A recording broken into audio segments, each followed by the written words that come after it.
Mula sa pagiging Miss Universe, isa ng aktres ngayon si Miss Universe 2018 Catriona Gray. Emosyonal si Catriona nang mapanood sa kauna-unahang pagkakataon ang The Loved One sa premiere night nito sa Mandaluyong City kasama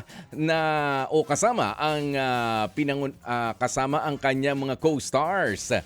Pinangunahan nito ni Ann Curtis at Jericho Rosales. Ito ang acting debut ng beauty queen. Sabi ni Kat, hindi niya raw alam kung ano ang i-comment niya sa acting niya pero very grateful daw siya sa oportunidad na ito.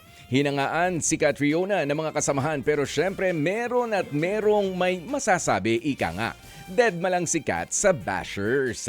Gusto niya lang daw na mabigyan ng hustisya ang role niya. Napapanood na ang The Loved One sa mga sinihan. Ayun naman talaga. Yung pala si Kat, ha? Samantala po naman para po sa mga anong tawag dito. Mahihirapan akong bigkasin to kasi PUP yan. okay. Sorry po. PUP yan. Yan. Okay. Maghanda na po kayong mag-ingay. Ayan, kayo na po ang susunod na dadalawin ng Vibe Campus Tour. Ayun. PUP, mga taga-PUP. Yun. Ayun. PUP yan. Talaga. Punuin na po ang inyong mga energy tank para po sa Todo Max na kulitan kasama ang Vibe Jacks, si Dylan Menor, Anna Ramsey at si Quinay. Makikisaya rin po sina Jen V, Mark Ian, Nico at Baileys. Siyempre hindi yan Vibe Stage kung wala pong live performances mula po sa ilang mga paborito niyong OPM artist. Abangan po ang lahat ng yan mamaya sa Oval ng PUP Santa Mesa, Manila. Baka pwede ka mag-perform din ulit doon, Manong Ted. Gusto kong mag-swimming sa halong malalim. PUP, ano ako alumni. Diba? Dapat kasama dyan si Manong Ted. Mabuhay ang mga anak dalita. Mabuhay ang mga isko at iska ng bayan. Naghahanap Mabuhay din ang mga amoy araw. may release dyan, di ba, Manong? Hindi, tsaka kasi, di ba, naglalakad? Naglalakad eh. Oo. Yun. At mga totoo.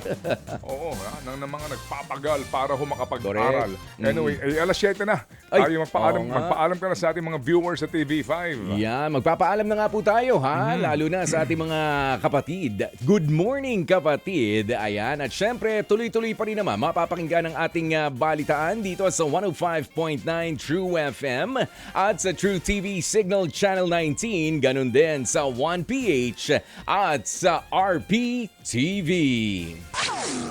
Tomorrow again. Samantala, ituloy na po natin ito. Alright. Naghahanap na kasi ng kadate sa Valentine's Day ang comedy queen na si Ai de las Alas, your friend, Manong Ted. Pwede raw ang mga 45 to 65 years old. At kung 50 and above naman, may requirement.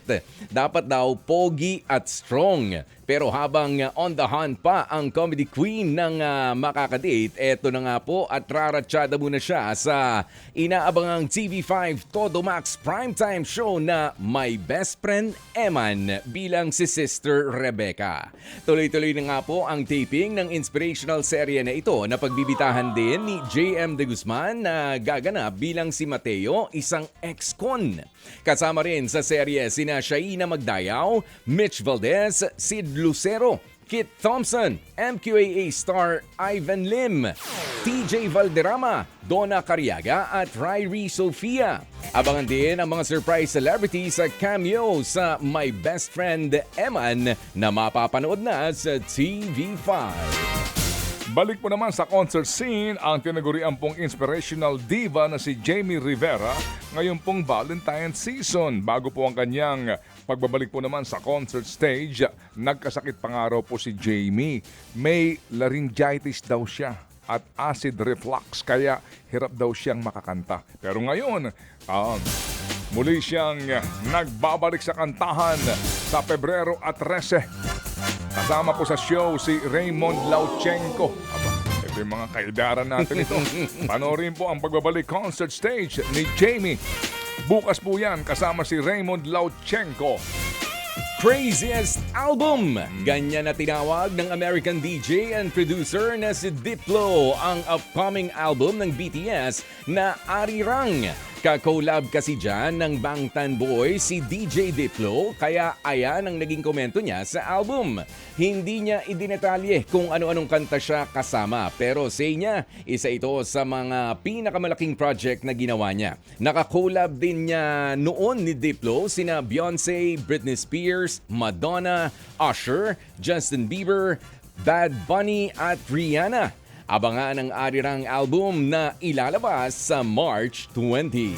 Mga kapatid, brothers and sisters, saan ka pa? Dito na tayo sa totoo.